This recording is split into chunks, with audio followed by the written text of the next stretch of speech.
What's up guys, my name is Albert. If you're new to the channel, I make tech, travel, and random videos on the internet. On this video, we are going to talk about the factors that you need to consider when buying a keyboard. And we're going to review the Logitech G613 wireless mechanical gaming keyboard. We're going to talk about the factors that you need to consider before buying a keyboard. These are connectivity, size, keyboard technology, features, and price. Let's start with connectivity.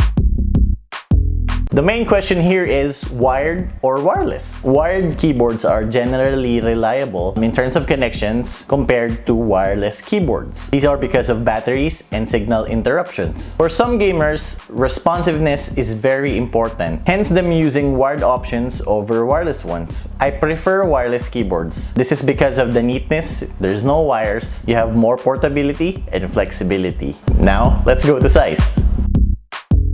There are many different sizes of keyboards. However, I consider that there are three major types: 100% or full-size keyboards, 80% or 10 keyless, and lastly, 60% keyboards. Let's start with 100% or full-size keyboard. This type of keyboard has 104 keys. You can easily identify this keyboard because it has a number pad or numpad. Next is 80% or TKL. It has 87 keys and it's called 10 keyless keyboard because it doesn't have the 10 number keys that's on the numpad. And lastly, you have the 60% keyboard. This usually has 68 keys. It doesn't have the numpad, navigation keys, or function keys. You can check out this diagram to see where the difference lie.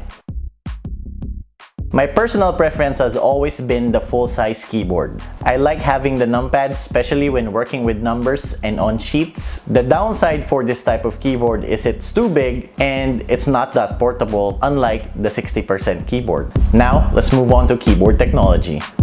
Choosing the kind of keyboard technology is also a big decision. Like the size, there are different types available out there. However, there are two popular choices, and that's membrane and mechanical. Membrane is the most common type. It's famous for the mushy feel when you're typing. This type of keyboard is ideal for offices because the sound is very minimal. I also advise you to get this type of keyboard when your computer or your workstation is in a common area. Now, let's go with mechanical keyboards. These type of keyboards are best associated with gaming. Now, this is not just for gamers. There are also enthusiasts who like this type of keyboard because of its sound and feel when you're typing. I just want to put a disclaimer that I do not claim to be a mechanical keyboard expert, but these are based on my research, opinion, and experiences. Let me tell you that not all mechanical keyboards are loud. This is a common misconception. There are different types of switches out there, but these are the three main types: linear, tactile, and clicky. Now, linear.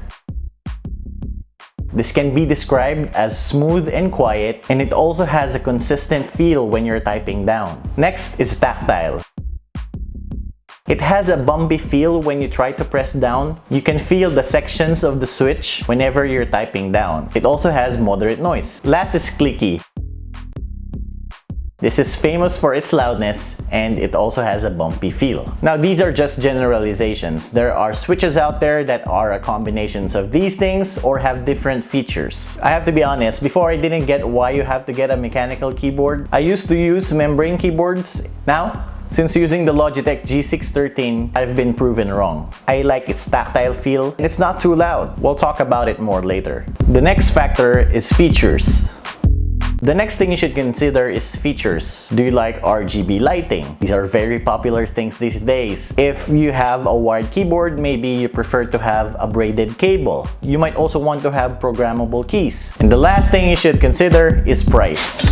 Now, everything all comes down to your budget. As a general rule of thumb, mechanical keyboards are more expensive than membrane, and sometimes wireless keyboards are more expensive than wired keyboards. Features you might want on a keyboard might increase the price, like RGB, braided cables, programmable keys, and whatnot. So that's it. Connectivity, size, keyboard technology, features, and price. Now, let's talk about the Logitech G613.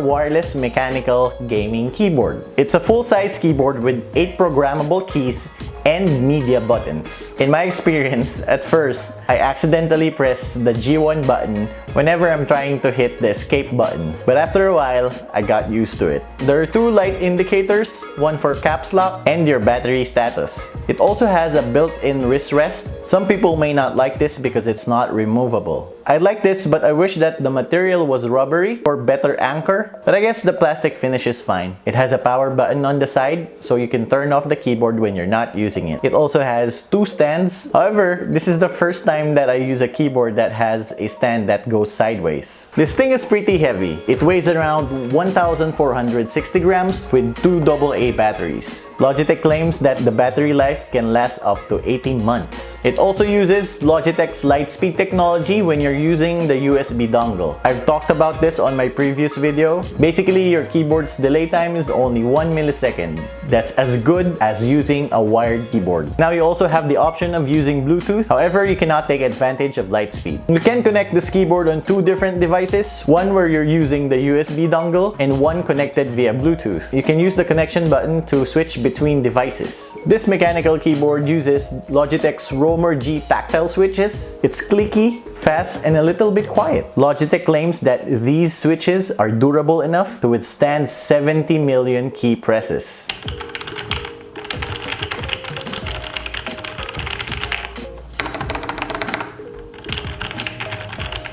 Now there's gaming mode. You can turn this on to disable the Windows button. You can also personalize this mode to disable other keys for when you're gaming. Like my mouse, this keyboard does not have RGB. I don't need it. It helps out with the battery life. But again, this might be an issue with others. This keyboard is very customizable, not only with its programmable keys. You can customize the programmable keys using the Logitech G Hub software. You can download it from their website and it's easy to install. You can record your macros, open apps, or use specific commands on specific apps. And if you're streaming, you can actually use these programmable keys as an alternative to a Stream Deck. Now my final thoughts.